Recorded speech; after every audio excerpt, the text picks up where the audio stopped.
lying in the hospital after my operation, and they were like, oh, there's a VIP coming. And I was like, I thought it was maybe going to be like, I don't know, royalty. But James Bond shows up. Who? James Bond, James Daniel Bond. Craig. Daniel Craig. Yeah, so Daniel. Hi, welcome to Run Talk Resilience, the channel where I run and talk to people about the challenges they've overcome in their lives. I'm Ben James. I believe that running and talking makes you a more resilient person. It certainly does me. I hope you get something from it too. In today's clip, we hear from Michael Duffy again, an infantry section commander in the British Army, who was very seriously wounded in action in 2011 when fighting the Taliban in Helmand Province. Today he tells us about his recovery and an unexpected guest. Before we crack on, it'd be great if you could just click like and subscribe to the channel. It'll certainly help the channel and spread the message and help other people. Thanks and enjoy. Yeah, so Daniel Craig had premiered his film in Camp Bastion. Oh wow. And he found out that there was troops injured and he wanted to come and see them. So I had to come out of the operating theatre and James Bond was standing at the bottom of my bed. Amazing. So Daniel Craig, good man, thanks for popping in to see Mike.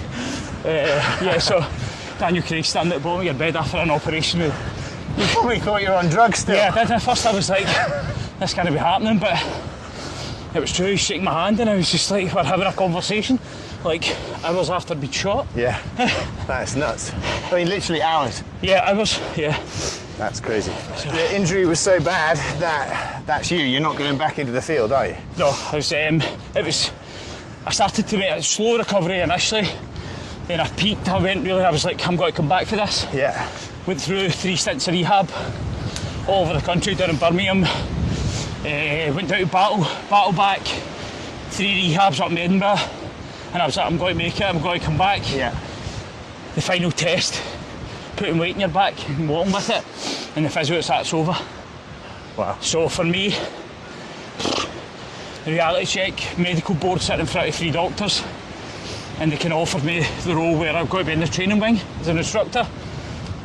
And I was fair to myself and my family and says, your chance of promotion at that point are 0, basically. And I was like, nah, I'll just take what's the other option, they're like, well, pension, and you're out. So you joined the army at what age? 16. 16, yeah. Right, 16. And how old are you at this when you get injured? I am 29. 29, right, yeah. So, 13 years of your life there. Yeah. Basically your entire adult life. Yes. And you're loving your gig, you're loving your job. Yeah. You're a section commander, you're on the way up, you're going to be Yeah. a sergeant, you're going to be a colour sergeant, etc. Yeah. And just progress. And then you're told you can't do it anymore because you're injured Yeah. in the line of duty. Yeah. And they say you can work in the training wing, Yeah. or you're out. Yeah. Which is, you can't soldier, so. Yeah, so your whole thing is to be RSM one day. That's Yeah. fun.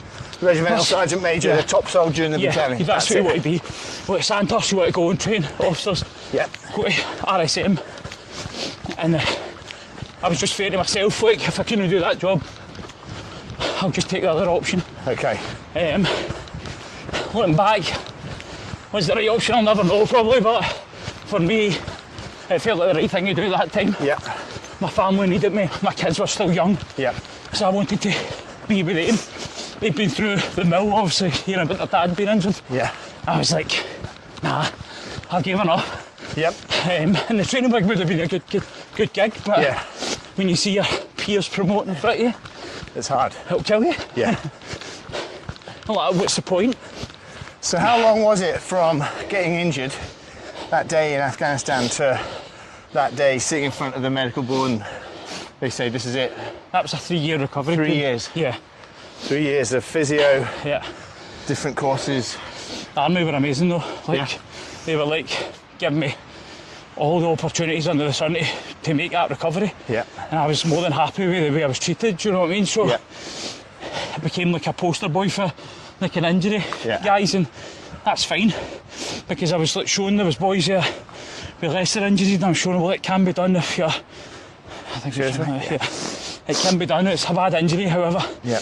And I trained every single day. I used to drive from initially it was my dad taking me through from my house through to Edinburgh every morning, physio, every single morning to get there. Amazing. And it was hard. Some days I didn't want to do it, but it was like, do you know what? I need to. It's like, it's setting the standard for yourself. It's like you've worked so hard, 15 years career. Yeah. At that time it was 12, like 15 years, 12 years, and you're like to yourself, like, is this all for nothing? Yeah. See, at least you went out with a wee bit of fight to it. Yeah. So that was my thinking behind it, but in the back of your mind it's always going to be, am I going to make this? And then ultimately, no. Okay. But that's just the way the cookie crumbles at times, isn't it? So 3 years after getting injured, Yeah. you decide to leave. You get the war pension because you're seriously injured in combat. Yeah. What happens then? I describe it as, for me, it's like a bit of a leaf blowing about in the wind. Yeah. Because I didn't know where next or what next. My skills were all, I didn't have a degree. My skills are all up here and I knew them all through years. I'm very much a people person. I knew how to talk to people, and I was like, well, I've got to put this to good use. I went into Hamilton Sheriff Court and worked for a while, as like doing like custody stuff, like processing people. Nah, I hated it because I was like... That's in social work, is it? No, it's like, so if you ever go to the prison or whatever, you would come through and process you and send you on, or prisoner release. Yep. And I hated it, and then I went in, so my wife's a teacher, and she was like, you know what, you look so good with people and you're good at talking to people and stuff. So why don't you try and get into something like that? So I went into a school in Killuke, and the head teacher spoke to him, and he's like, the kids could benefit from some of your experience. Yeah. So I went in and done a talk in there about my experience, so like this. And then after that I did leadership courses, resilience training with kids. Nice. Kids with kind of social and emotional behaviour needs, so it'd be small groups of them and like take them out and do adventure stuff. We used to come here and do like den building and stuff like that, just anything to get them out of school and get them out active, because a lot of kids, the classroom is not the place for putting a kid in a box. Yeah. 4 walls. So that's, and then for there, I kind of found a passion for looking at kids, because I realised that there's a lot of them that have not got these leadership skills. Yeah. The resilience is low. Why is that? So it got me interested. So it's like, that's now my career path, where I go down and I do youth work now. So who do you work for? Are you self-employed? I work for Kibble in Paisley. Okay. So it's like an education centre, but it's kids who have had troubled times, and try to bring them back for that and show them resilience, leadership stuff. Okay. So